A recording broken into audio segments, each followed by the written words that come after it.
But the first game, Robert, let's dive into North Carolina at Minnesota. And I'm going to scroll through and try to find this. But tell us, there it is. North Carolina is a 1.5-ish point favorite. Sharp money so far coming in on North Carolina. Big money coming in on Minnesota with 47% of the bets, but 65% of the money.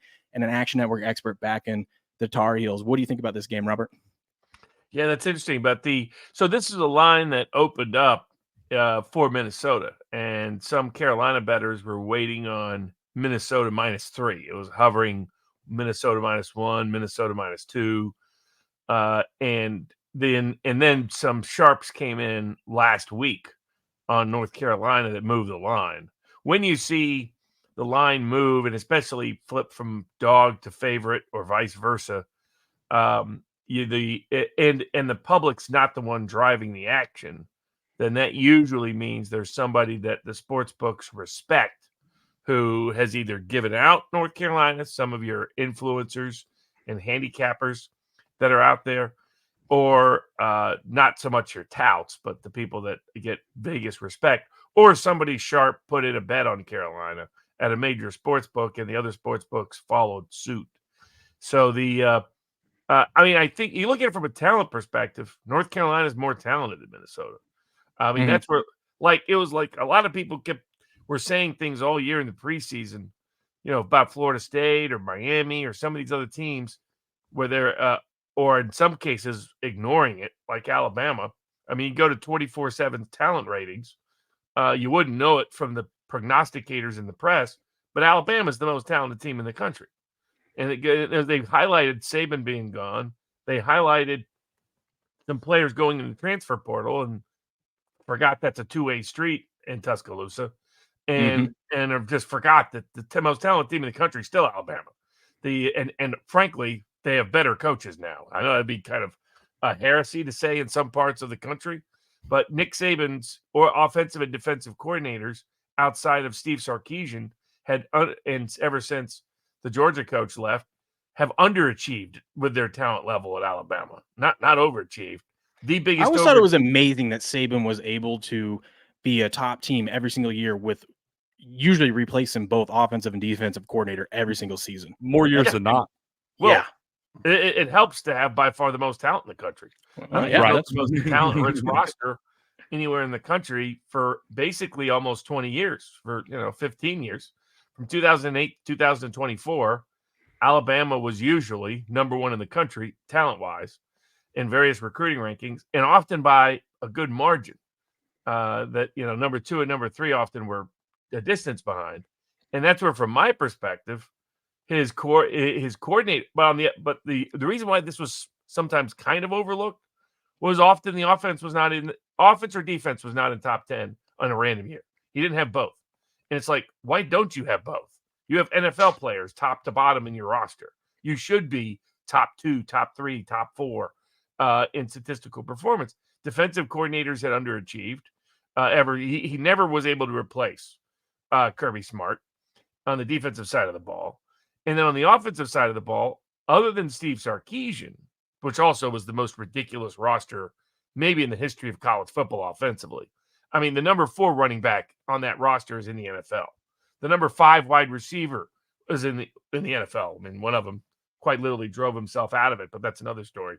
But I mean, just ridiculous talent. But now you bring in the Washington coaching staff, which quite frankly has done more with less than any coaching staff in the country the last half decade. True. And you give them that roster of number 1 talent.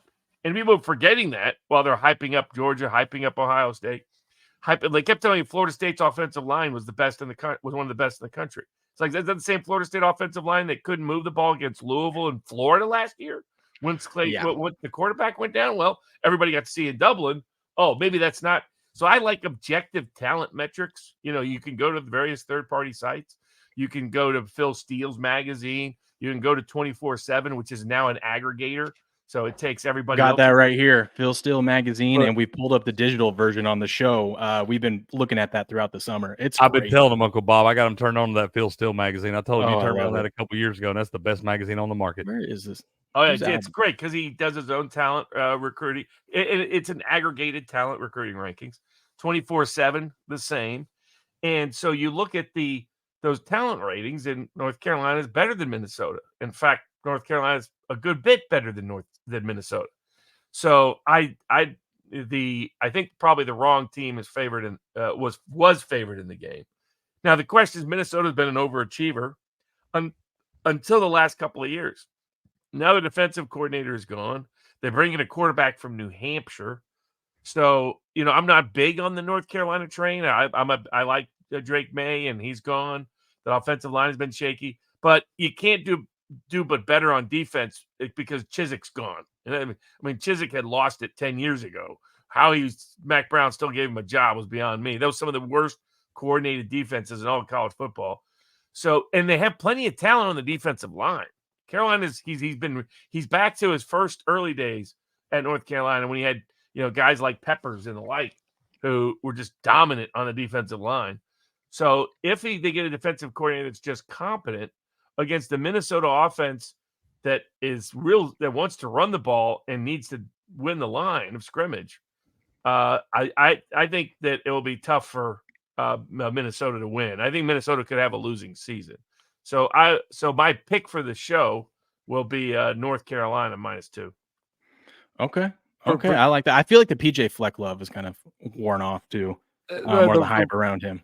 The row the boat mentality is kind of slowed down a little bit. For me in this game, man, the biggest key is going to be which team can control the line of scrimmage here. Both these teams got great running back rooms. You got Omarion Hampton coming back to North Carolina there, which led the ACC last year with 1,504 rushing yards. So he's a 220-pound big guy that runs. He's got a 4.4 speed. So, I mean, the stud right there, probably going to be a future player on Sundays there. But Minnesota also has a very stacked running back room there. You look at a guy like Jordan Newman, who in his first start last year had 204 rushing yards against Michigan State, and he's probably going to be the number 5 running back in the room this year after the portal. They dipped into that portal pretty good there. We're able to pick up a few guys, Marcus Major from Oklahoma, C.I. Bangura from Ohio, Jaron Mangum from Michigan State. So all those guys have been starters at their previous schools coming in now. So you got a plethora of talent there. The offensive line for Minnesota is better than what's coming back for North Carolina. They lost some key pieces of that last year due to graduation or whatever.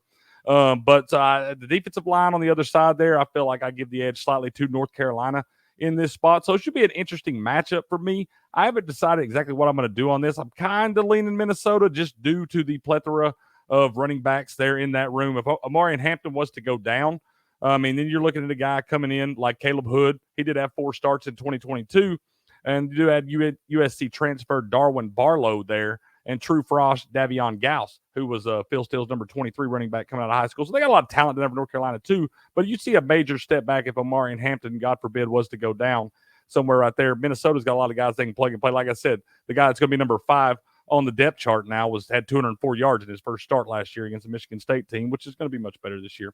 But I think it's whoever controls the line of scrimmage in this game is really going to be the one that can set the tone early there, maybe jump out to a lead and try to hold it off late. But I don't see any clear-cut advantage in this game for either team. North Carolina got the slight talent advantage there. But this is going to be a tough one for me. I may wind up staying away from this one altogether. One thing I learned from week 1, or this past week in week 0, right, is no one knows anything about these teams. I mean, hence all the underdogs ended up covering. Shout out to Delaware State. Cricket told me not to take the 40 points. They said 40 points is way too much. Hawaii can't even score 40 points. Thank you. But so I tend to look towards dogs in this one. But I mean, if I do like betting the talent edge with college football, and if it's basically, it's a short line here, and if UNC does have the talent edge, what am I saying? I'm a degenerate. I'm going to probably be betting UNC on Thursday. I mean, let's be honest. It's one of the first big televised games of the week. Yeah. I'm definitely going to probably be on North Carolina there. But I don't have a strong feeling either